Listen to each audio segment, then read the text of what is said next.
Hallelujah praise the Lord. ਆਪ ਸਭ ਨੂੰ ਜੈ ਮਸੀਹ ਕੀ ਆਸ਼ਾ ਕਰਦੀ ਹਾਂ ਕਿ ਤੁਸੀਂ ਪਰਮੇਸ਼ਰ ਦੇ ਨਾਮ ਵਿੱਚ ਵਧ ਰਹੇ ਹੋਵੋਗੇ।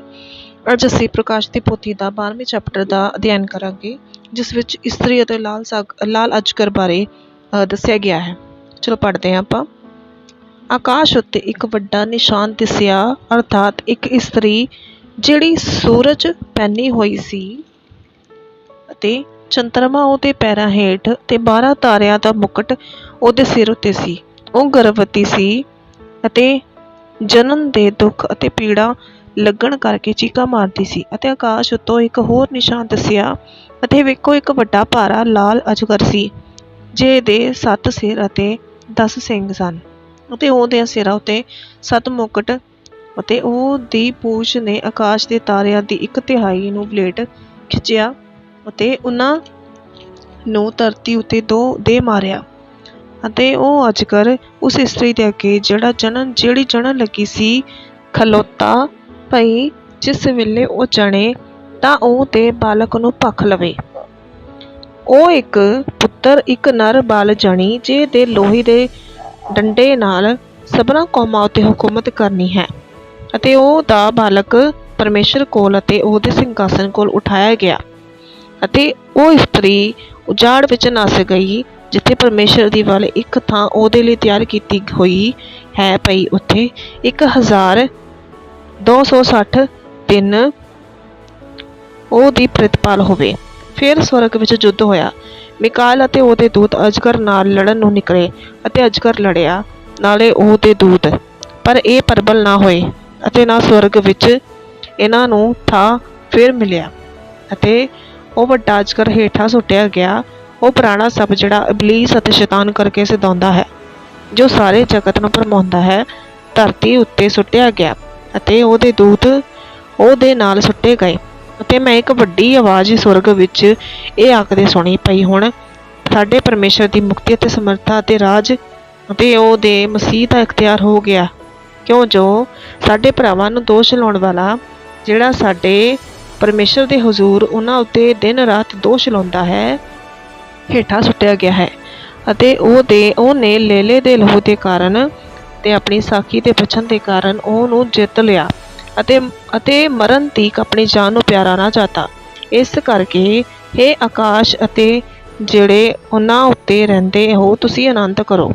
ਧਰਤੀ ਅਤੇ ਸਮੁੰਦਰ ਨੂੰ ਹਾਏ ਹਾਏ, ਕਿਉਂ ਜੋ ਇਸ ਲਈ ਜੋ ਸ਼ੈਤਾਨ ਤੁਹਾਡੇ ਕੋਲ ਉਤਰ ਆਇਆ ਹੈ, ਅਤੇ ਉਹਨੂੰ ਵੱਡਾ ਕ੍ਰੋਧ ਹੈ, ਕਿਉਂ ਜੋ ਉਹ ਜਾਣਦਾ ਹੈ ਭਈ ਮੇਰਾ ਸਮਾਂ ਥੋੜ੍ਹਾ ਹੀ ਰਹਿੰਦਾ ਹੈ।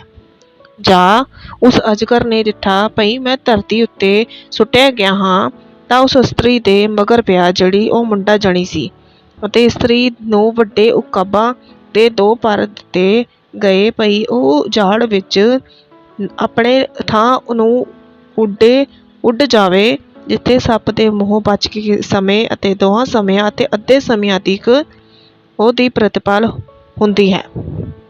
ਅਤੇ ਸੱਪ ਨੇ ਇਸਤਰੀ ਦੇ ਪਿੱਛੇ ਦਰਿਆ ਵਾਂਗੂ ਆਪਣੇ ਮੂੰਹੋਂ ਪਾਣੀ ਵਗਾਇਆ ਭਈ ਉਹਨੂੰ ਰੁੜਾ ਦੇਵੇ। ਤਾਂ ਧਰਤੀ ਨੇ ਇਸ ਇਸਤਰੀ ਦੀ ਸਹਾਇਤਾ ਕੀਤੀ, ਅਤੇ ਧਰਤੀ ਨੇ ਆਪਣਾ ਮੂੰਹ ਅੱਡ ਕੇ ਉਸ ਦਰਿਆ ਨੂੰ ਪੀ ਲਿਆ, ਜਿਹੜਾ ਅਜਗਰ ਨੇ ਆਪਣੇ ਮੂੰਹੋਂ ਵਗਾਇਆ ਸੀ। ਅਤੇ ਅਜਗਰ ਨੂੰ ਇਸਤਰੀ ਉੱਤੇ ਕ੍ਰੋਧ ਆਇਆ, ਅਤੇ ਉਹਦੇ ਵੱਸ ਵਿੱਚੋਂ ਜਿਹੜੇ ਰਹਿੰਦੇ ਅਤੇ ਜਿਹੜੇ ਪਰਮੇਸ਼ਰ ਦੀਆਂ ਆਗਿਆਂ ਦੀ ਪਾਲਣਾ ਕਰਦੇ ਅਤੇ ਯਿਸੂ ਦੀ ਸਾਖੀ ਭਰਦੇ ਹਨ, ਉਹਨਾਂ ਨਾਲ ਯੁੱਧ ਕਰਨ ਨੂੰ ਚਲਿਆ ਗਿਆ, ਅਤੇ ਉਹ ਸਮੁੰਦਰ ਦੇ ਬਰੇਤੇ ਉੱਤੇ ਜਾ ਖਲੋਤਾ। ਹਾਲੇਲੂਇਆ, ਧੰਨਵਾਦ ਪਿਤਾ ਪਰਮੇਸ਼ਰ। ਇਸ ਵਿੱਚ ਜੋ ਇਸਤਰੀ ਦੱਸੀ ਗਈ ਹੈ, ਇਹ ਮੇਰੇ ਖਿਆਲ ਵਿੱਚ ਇਹ ਪਰਮੇਸ਼ਰ ਦੀ ਕਲੀਸਿਆ ਹੈ। ਪਰ ਮੈਂ ਤੁਹਾਨੂੰ ਇਹ ਵੀ ਦੱਸ ਦਿੰਦੀ ਹਾਂ ਕਿ ਅਸੀਂ ਪੱਕਾ ਨਹੀਂ ਕਹਿ ਸਕਦੇ, ਕਿਉਂਕਿ ਪਰਮੇਸ਼ਰ ਦੀ ਅਸੀਂ ਮਰਜ਼ੀ ਨੂੰ ਨਹੀਂ ਜਾਣਦੇ ਕਿ ਪਰਮੇਸ਼ਰ ਦੀ ਮਰਜ਼ੀ ਕੀ ਹੈ ਔਰ ਪਰਮੇਸ਼ਰ ਦੀ ਇੱਛਾ ਕੀ ਹੈ। ਅਸੀਂ ਨਹੀਂ ਜਾਣ ਸਕਦੇ, ਅਸੀਂ ਸਿਰਫ ਅੰਦਾਜ਼ਾ ਲਗਾ ਸਕਦੇ ਕਿ ਸ਼ਾਇਦ ਇਹ ਹੋ ਸਕਦਾ ਹੈ। ਬਾਕੀ ਪਰਮੇਸ਼ਰ ਬਿਹਤਰ ਜਾਣਦੇ ਆ। ਅਤੇ ਮੈਨੂੰ ਇਹ ਲੱਗਦਾ ਪਰਮੇਸ਼ਰ ਵੱਲੋਂ ਮੈਨੂੰ ਇਹ ਅਗਵਾਈ ਹੋਈ ਆ ਕਿ ਇਹ ਜੋ ਔਰਤ ਹੈ, ਇਹ ਔਰਤ ਨਹੀਂ, ਇਹ ਪਰਮੇਸ਼ਰ ਦੀ ਕਲੀਸਿਆ ਹੈ, ਜੋ ਪਰਮੇਸ਼ਰ ਉੱਤੇ ਆਸ ਰੱਖਦੇ ਆ। ਠੀਕ ਹੈ ਜੀ। ਅਤੇ ਅਜਗਰ ਜਿਹੜਾ ਉਹ ਤਾਂ ਤੁਹਾਨੂੰ ਪਤਾ ਹੀ ਆ, ਉਹ ਸ਼ੈਤਾਨ ਆ। ਠੀਕ ਹੈ ਜੀ।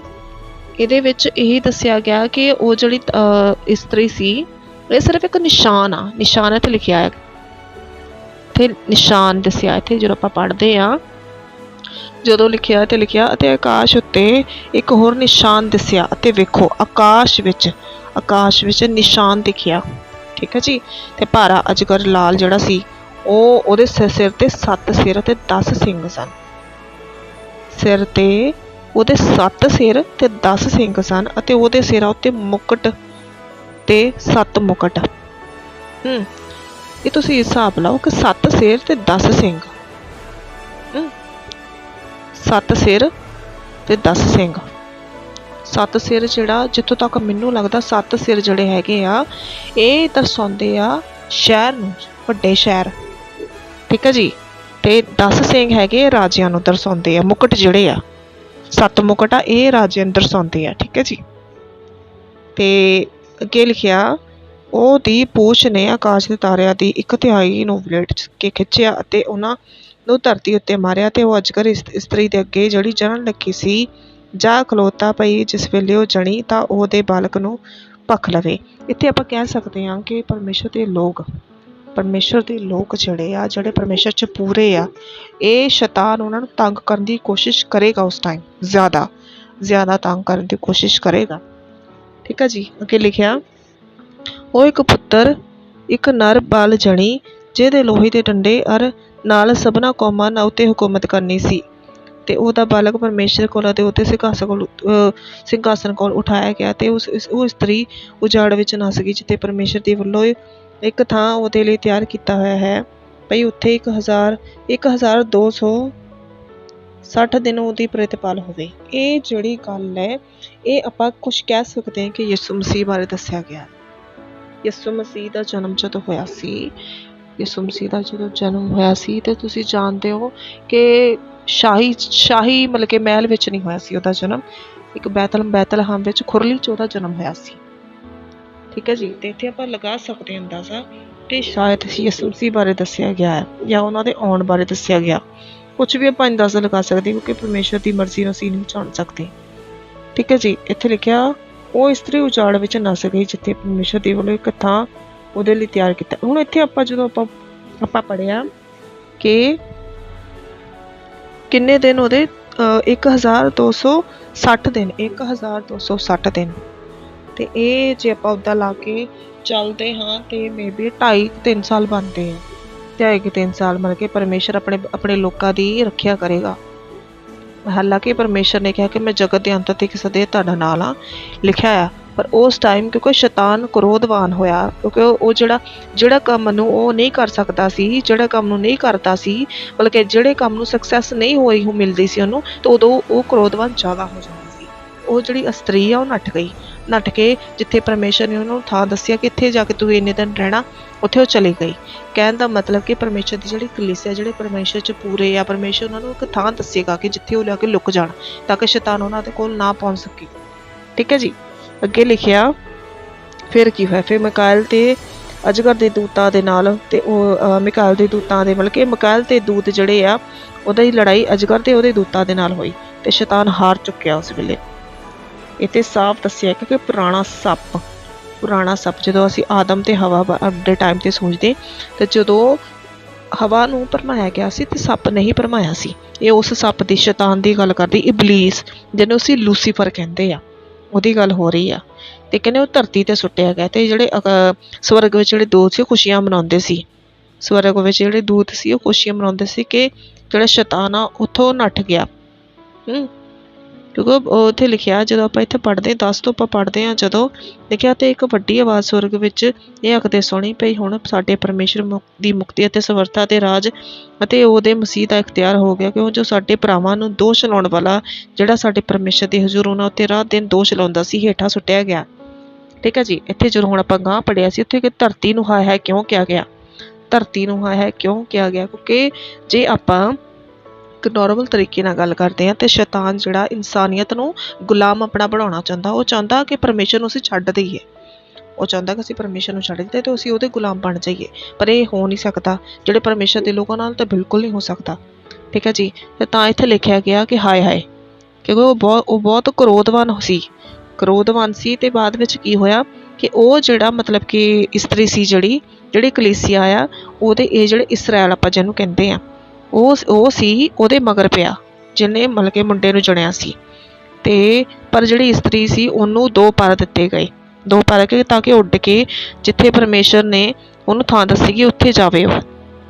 ਤੇ ਪਰ ਜਿਹੜੇ ਸੱਪ ਸੀ ਉਹਨੇ ਇਸਤਰੀ ਦਾ, ਉਹਨੇ ਜਿਹੜਾ ਸ਼ੈਤਾਨ ਸੀ ਉਹਨੇ ਪਰਮੇਸ਼ਰ ਦੇ ਲੋਕਾਂ ਦਾ ਪਿੱਛਾ ਕੀਤਾ। ਇਹ ਹੋਣ ਵਾਲੀਆਂ ਚੀਜ਼ਾਂ, ਇਹ ਹੋ ਚੁੱਕੀਆਂ ਨਹੀਂ, ਇਹ ਹੋਣ ਵਾਲੀਆਂ ਚੀਜ਼ਾਂ ਮੇਰੇ ਅਜ਼ੀਜ਼ੋ, ਇਹ ਹੋਣ ਵਾਲੀਆਂ। ਤੇ ਪਰਮੇਸ਼ਰ ਨੇ ਸਾਨੂੰ ਪਹਿਲੇ ਆਗਾਹ ਕਰ ਦਿੱਤਾ ਕਿ ਇਦਾਂ ਹੋਣੀ ਆ। ਠੀਕ ਹੈ ਜੀ। ਅੱਗੇ ਲਿਖਿਆ, ਤਾਂ ਧਰਤੀ ਨੇ ਇਸ ਇਸਤਰੀ ਦੀ ਸਹਾਇਤਾ ਕੀਤੀ ਤੇ ਧਰਤੀ ਨੇ ਆਪਣਾ ਮੂੰਹ ਅੱਡ ਕੇ ਉਸ ਦਰਿਆ ਨੂੰ ਪੀ ਲਿਆ ਜਿਹੜਾ ਅਜਗਰ ਨੇ ਆਪਣੇ ਮੂੰਹੋਂ ਵਗਾਇਆ ਸੀ। ਤੇ ਇੱਥੇ ਇਹ ਦੱਸਿਆ ਗਿਆ ਕਿ ਧਰਤੀ ਨੇ ਇਸਤਰੀ ਦੀ ਮਦਦ ਕੀਤੀ। ਹੁਣ ਧਰਤੀ ਦੀ ਜੇ ਆਪਾਂ ਗੱਲ ਕਰਦੇ ਹਾਂ ਤੇ ਇਹ ਮੈਂ ਤੁਹਾਨੂੰ ਦੱਸਦੀ ਹਾਂ ਕਿ ਧਰਤੀ ਕੋਈ ਵੀ ਹੋ ਸਕਦਾ, ਮੇ ਬੀ ਸ਼ਾਇਦ ਕੋਈ ਪਰਮੇਸ਼ਰ ਦਾ ਦੂਤ ਜਾਂ ਕੋਈ ਵੀ ਹੋ ਸਕਦਾ ਹੈ। ਠੀਕ ਹੈ ਜੀ। ਉਹਨੇ ਮਦਦ ਕੀਤੀ ਕਿ ਜਿਹੜਾ ਅਜਗਰ ਨੇ ਮਤਲਬ ਕਿ ਪਾਣੀ ਵਗਾਇਆ ਕਿ ਉਹਨੂੰ ਸੁਕਾ ਦੇਵੇ, ਹੋ ਸਕਦਾ, ਕਹਿ ਸਕਦੇ ਆਪਾਂ। ਠੀਕ ਹੈ ਜੀ। ਅੱਗੇ ਲਿਖਿਆ ਕਿ ਅਜਗਰ ਨੂੰ ਇਸਤਰੀ ਤੇ ਕ੍ਰੋਧ ਆਇਆ ਤੇ ਉਹਦੇ ਵੰਸ਼ ਵਿੱਚ ਜਿਹੜੇ ਰਹਿੰਦੇ ਆ ਤੇ ਪਰਮੇਸ਼ਰ ਦੀਆਂ ਆਗਿਆ ਦੀ ਪਾਲਣਾ ਕਰਦੇ ਯਿਸੂ ਦੀ ਸਾਖੀ ਲਵਾਉਂਦੇ ਹਨ, ਉਹਨਾਂ ਨਾਲ ਯੁੱਧ ਕਰਨੇ ਚਲਿਆ ਗਿਆ ਤੇ ਉਸ ਸਮੁੰਦਰ ਦੇ ਬੇਟੇ ਉੱਤੇ ਜਾ ਖਲੋਤਾ। ਅੱਗੇ ਪੜਾਂਗੇ ਨਾ, ਜਦੋਂ ਉੱਥੇ ਲਿਖਿਆ ਵੀ ਕਿਉਂ ਖਲੋਤਾ ਸੀ ਉਹ ਜਿਹੜਾ ਅਜਗਰ ਸੀ, ਉਹ ਕਿਉਂ ਖਲੋਤਾ ਸੀ ਦਰਿਆ ਦੇ ਕੰਢੇ ਉੱਤੇ, ਕਿਉਂ ਖਲੋਤਾ ਸੀ, ਕਿਹਦੇ ਉਡੀਕ ਕਰਦਾ ਸੀ, ਉਹ ਆਪਾਂ ਅੱਗੇ ਅਗਲੇ ਹਫਤੇ ਪੜਾਂਗੇ। ਤੇ ਮੇਰੇ ਅਸੀਸੋ ਇਹ ਲਿਖਿਆ ਗਿਆ ਸੀ। ਤੇ ਮੇਰੇ ਅਸੀਸੋ ਤੁਸੀਂ ਇਹ ਜਾਣ ਸਕਦੇ ਆ ਕਿ ਸ਼ੈਤਾਨ ਜਿਹੜਾ ਉਸ ਟਾਈਮ ਤੇ ਜਦੋਂ ਇਹ ਗੱਲਾਂ ਹੋਣੀਆਂ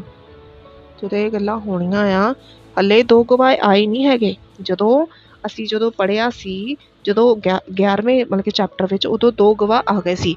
2 ਗਵਾਹ ਆ ਕੇ ਉਹਨਾਂ ਦੀ ਉਹ ਲੜੇ ਸੀ, ਸ਼ੈਤਾਨ ਦੇ ਨਾਲ ਲੜੇ ਸੀ। ਤੇ ਬਾਅਦ ਵਿੱਚ ਕੀ ਹੋਇਆ, ਫਿਰ ਉਹ ਹਾਰ ਗਏ ਤੇ ਫਿਰ ਬਾਅਦ ਚ ਉਹਨਾਂ ਚ ਫਿਰ ਸਵਾਸ ਆ ਗਿਆ ਸੀ, ਹਨਾ, ਕੀ ਪੜ੍ਹਿਆ ਸੀ ਆਪਾਂ।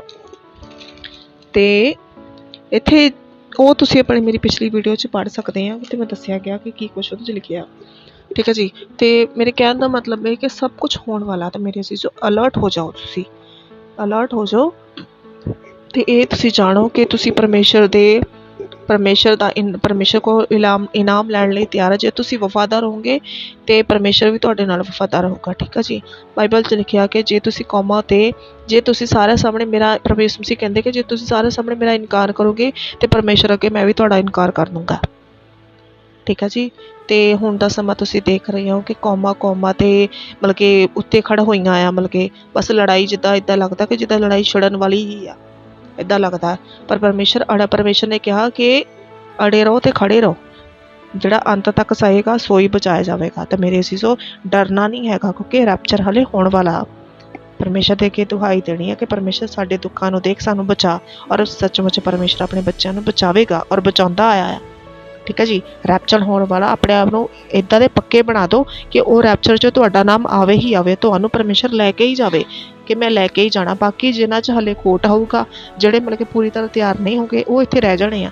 ਪਰ ਬਾਅਦ ਵਿੱਚ ਜਦੋਂ ਯਿਸੂ ਮਸੀਹ ਨੇ ਆਉਣਾ, ਉਦੋਂ ਉਠਾਈ ਜਾਣੇ ਉਹ, ਜੇ ਉਹ ਪੂਰੇ ਖਰੇ ਨਿਕਲੇ ਤਾਂ। ਠੀਕ ਹੈ ਜੀ।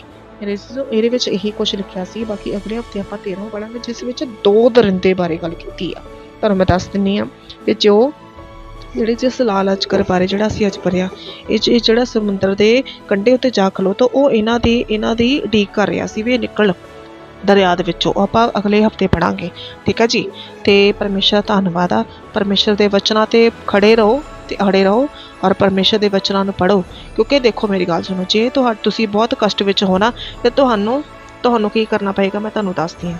ਔਰ ਤੁਹਾਡੇ ਲਈ ਜਿਸ ਕੰਮ ਲਈ ਤੁਸੀਂ ਪ੍ਰਾਰਥਨਾ ਕਰਦੇ ਹੋ, ਤੁਹਾਡਾ ਹੋ ਵੀ ਜਾਏਗਾ, ਹੋਵੇਗਾ ਹੀ ਹੋਵੇਗਾ, 110% ਸ਼ੋਰ ਆ। ਕੀ ਕਰਨਾ, ਤੁਸੀਂ ਵਰਤ ਰੱਖਣਾ, ਦੁਆ ਕਰਨੀ ਆ, ਵਚਨ ਪੜ੍ਹਨਾ। ਜਦੋਂ ਇਹ ਤੁਸੀਂ 3 ਚੀਜ਼ਾਂ ਆਪਣੇ ਵਰਤ 'ਚ ਰੱਖੋਗੇ, ਔਰ ਆਪਣੀ ਰੋਜ਼ਮर्रा ਦੀ ਜ਼ਿੰਦਗੀ 'ਚ, ਮੈਂ ਤੁਹਾਨੂੰ ਇਹ ਨਹੀਂ ਕਹਿੰਦੀ ਕਿ ਤੁਸੀਂ ਰੋਜ਼ ਵਰਤ ਰੱਖੋ, ਨਹੀਂ, ਪਰ ਤੁਸੀਂ ਵਚਨ ਤੇ ਦੁਆ ਇਹ ਰੋਜ਼ਮर्रा ਦੀ ਜ਼ਿੰਦਗੀ 'ਚ ਕਰਨਾ ਹੀ ਕਰਨਾ ਹੈ। ਜਦੋਂ ਤੁਸੀਂ ਇੱਦਾਂ ਕਰਦੇ ਹੋ ਔਰ ਸੱਚੇ ਦਿਲ ਨਾਲ ਪਰਮੇਸ਼ਰ ਨੂੰ ਪੁਕਾਰਦੇ ਹੋ, ਆਪਣਾ ਦਿਲ ਪਰਮੇਸ਼ਰ ਅੱਗੇ ਰੱਖ ਦਿੰਦੇ ਹੋ, ਔਰ ਰੋ ਕੇ ਆਪਣੇ ਪਰਮੇਸ਼ਰ ਨੂੰ ਆਪਣਾ ਹਾਲ ਸੁਣਾਉਂਦੇ ਹੋ, ਤਾਂ ਮੇਰੇ ਅਜ਼ੀਜ਼ੋ ਪਰਮੇਸ਼ਰ ਖੁਦ ਉਤਰ ਕੇ ਆ ਪਾਏਗਾ ਤੁਹਾਡੇ। ਮੰਨੋ ਮੇਰੀ ਗੱਲ। ਔਰ ਤੁਹਾਡੀ ਜੋ ਜ਼ਰੂਰਤ ਆ, ਪਰਮੇਸ਼ਰ ਉਸਨੂੰ ਤੁਹਾਡੀ ਸੋਚ ਨਾਲੋਂ ਵੀ ਪਹਿਲਾਂ ਪੂਰਾ ਕਰ ਦੇਗਾ। ਧੰਨਵਾਦ ਪਰਮੇਸ਼ਰ ਦਾ, ਕਿਉਂਕਿ ਵਚਨਾਂ 'ਚ ਕੀ ਲਿਖਿਆ। ਦੇਖੋ ਮੈਂ ਵਚਨਾਂ 'ਤੇ ਫੋਕਸ ਬਾਰ-ਬਾਰ ਤਾਂ ਕਰਦੀ ਹਾਂ ਕਿਉਂਕਿ ਪਰਮੇਸ਼ਰ ਦਾ ਵਚਨ ਬਿਲਕੁਲ ਸੱਚਾ ਹੈ। ਇਹਨੂੰ ਮੈਂ ਅਪਣਾ ਕੇ ਆਪਣੀ ਜ਼ਿੰਦਗੀ 'ਤੇ ਦੇਖਿਆ, ਮੈਂ ਤੁਹਾਨੂੰ ਤਾਂ ਗਵਾਹੀ ਦਿੰਦੀ ਹਾਂ। ਮੈਂ ਆਪਣੀ ਗਵਾਹੀ ਤੁਹਾਨੂੰ ਬਹੁਤ ਵੱਡੀ ਮੇਰੀ ਜ਼ਿੰਦਗੀ 'ਚ ਗਵਾਹੀ ਆ, ਬਹੁਤ ਵੱਡੀ ਗਵਾਹੀ ਆ, ਕਿਉਂਕਿ ਜੋ ਮੇਰੇ ਅਗਰ ਮੇਰੇ 'ਤੇ ਪਰਮੇਸ਼ਰ ਦਾ ਹੱਥ ਨਾ ਹੁੰਦਾ ਤਾਂ ਮੈਂ ਕਦੋਂ ਦੀ ਮਰ ਜਾਣਾ ਸੀ। ਠੀਕ ਆ ਜੀ, ਮੈਂ ਆਪਣੀ ਗਵਾਹੀ ਦਊਂਗੀ, ਬਹੁਤ ਵੱਡੀ ਗਵਾਹੀ ਆ। ਔਰ ਮੇਰੀ ਗਵਾਹੀ ਹੱਲੇ ਇੱਕ ਹੋਰ ਗਵਾਹੀ ਮੇਰੀ ਪ੍ਰੋਸੈਸ ਵਿੱਚ ਆ। ਔਰ ਜਦੋਂ ਮੇਰੀ ਉਹ ਗਵਾਹੀ ਪੂਰੀ ਪਰਮੇਸ਼ਰ ਨੇ ਮੈਨੂੰ ਯਕੀਨ ਆ ਕਿ ਮੇਰੇ ਪਰਮੇਸ਼ਰ ਨੇ ਗਵਾਹੀ ਮੈਨੂੰ ਦੇ ਦਿੱਤੀ ਆ। ਮੇਰੇ ਪਰਮੇਸ਼ਰ ਨੇ ਮੇਰੇ ਲਈ ਮੇਰੀ ਜ਼ਿੰਦਗੀ 'ਚ ਵੱਡੇ ਕਾਰਨਾਮੇ ਕਰ ਦਿੱਤੇ ਆ। ਠੀਕ ਹੈ ਜੀ, ਅਤੇ ਮੈਂ ਉਹ ਗਵਾਹੀ ਬਹੁਤ ਜਲਦ ਤੁਹਾਡੇ ਸਾਹਮਣੇ ਲੈ ਕੇ ਆਊਂਗੀ। ਔਰ ਮੇਰੇ ਅਜ਼ੀਜ਼ੋ, ਜੋ ਟੁੱਟਿਆ ਤੋਂ ਟੁੱਟਾ ਬੰਦਾ ਉਹ ਗਵਾਹੀ ਸੁਣੇਗਾ ਨਾ, ਤਾਂ ਤੁਹਾਡੇ ਮਨ ਵਿੱਚ ਆਸ਼ਾ ਆਏਗੀ, ਉਮੀਦ ਦੀ ਕਿਰਨ ਆਏਗੀ ਮੇਰੀ ਗਵਾਹੀ ਸੁਣ ਕੇ। ਮੈਂ ਬਹੁਤ ਸਟਰਗਲ ਕੀਤਾ ਸੀ, ਔਰ ਪਰਮੇਸ਼ਰ ਨੇ ਮੇਰੇ ਦੁੱਖ ਨੂੰ ਦੇਖਿਆ। ਪਰਮੇਸ਼ਰ ਨੇ ਆਪਣੀ ਇਸ ਦਾਸੀ ਦੀ, ਆਪਣੀ ਇਸ ਗੋਲੀ ਦੀ, ਆਪਣੀ ਇਸ ਬੇਟੀ ਦੀ ਆਵਾਜ਼ ਨੂੰ ਸੁਣਿਆ, ਔਰ ਮੈਨੂੰ ਮੇਰੇ ਕਸ਼ਟਾਂ ਤੋਂ ਬਚਾਇਆ ਪਰਮੇਸ਼ਰ ਨੇ। ਧੰਨਵਾਦ ਪਰਮੇਸ਼ਰ ਦਾ। 1 ਸਾਲ ਨਹੀਂ, 2 ਸਾਲ ਨਹੀਂ, 3 ਸਾਲ ਨਹੀਂ, ਕਾਫੀ ਟਾਈਮ ਪਹਿਲਾਂ ਤੋਂ ਹੀ ਮੈਂ ਸਟਰਗਲ ਸ਼ੁਰੂ ਕਰ ਦਿੱਤਾ ਸੀ। ਔਰ ਅੱਜ ਦੇ ਦਿਨ ਪਰਮੇਸ਼ਰ ਨੇ ਮੇਰਾ ਸਟਰਗਲ ਖ਼ਤਮ ਕਰ ਦਿੱਤਾ, ਔਰ ਪਰਮੇਸ਼ਰ ਮੇਰੇ ਨਾਲ ਆ। ਔਰ ਪਰਮੇਸ਼ਰ ਆਪਣੇ ਦਾਸਾਂ ਦੀਆਂ, ਆਪਣੇ ਬੱਚਿਆਂ ਦੀਆਂ ਜ਼ਰੂਰਤਾਂ ਨੂੰ ਪੂਰਾ ਕਰਦਾ ਆਇਆ ਔਰ ਕਰਦਾ ਰਹੇਗਾ। ਮੇਰੇ ਅਜ਼ੀਜ਼ੋ, ਬਾਈਬਲ 'ਚ ਲਿਖਿਆ ਕਿ ਚੱਕ ਕੇ ਦੇਖੋ ਯਹੋਵਾ ਪਰਮੇਸ਼ਰ ਕਿੰਨਾ ਭਲਾ ਹੈ। ਸੱਚਮੁੱਚ ਯਹੋਵਾ ਪਰਮੇਸ਼ਰ ਬਹੁਤ ਭਲਾ ਹੈ, ਬਹੁਤ ਭਲਾ। ਅਗਰ ਤੁਸੀਂ ਧਰਮ ਦੇ ਕੰਮ ਕਰਦੇ, ਪਰਮੇਸ਼ਰ ਦੇ ਵਚਨਾਂ 'ਤੇ ਖਲੋਤੇ ਰਹਿੰਦੇ, ਦੁਆ ਦੀ ਜ਼ਿੰਦਗੀ ਨੂੰ ਅਪਣਾ ਲੈਂਦੇ, ਤੁਸੀਂ 2.5 ਘੰਟੇ ਇੱਕ ਦਿਨ ਦੇ ਬਣਦੇ, ਅਗਰ ਤੁਸੀਂ 2.5 ਘੰਟੇ ਤੋਂ ਵੀ ਵੱਧ ਤੁਸੀਂ ਪਰਮੇਸ਼ਰ ਦਾ ਨਾਲ ਆਪਣਾ ਸਮਾਂ ਬਤੀਤ ਕਰੋਗੇ, ਮੇਰੇ ਅਜ਼ੀਜ਼ੋ, ਤੁਹਾਡੀ ਜ਼ਿੰਦਗੀ 'ਚ ਕੋਈ ਕਸ਼ਟ ਆ ਹੀ ਨਹੀਂ ਸਕਦਾ। ਯਕੀਨ ਕਰੋ ਕਿ ਪਰਮੇਸ਼ਰ ਆਪਣੇ ਬੱਚਿਆਂ 'ਤੇ ਕਦੀ ਕਸ਼ਟ ਨਹੀਂ ਆਉਣ ਦਿੰਦਾ। ਇਹ ਸ਼ੈਤਾਨ ਹੀ ਹੈ ਜੋ ਸ਼ੈਤਾਨ ਜਿਹੜਾ ਪਰਮੇਸ਼ਰ ਦੇ ਬੱਚਿਆਂ ਨੂੰ ਤੰਗ ਕਰਦਾ।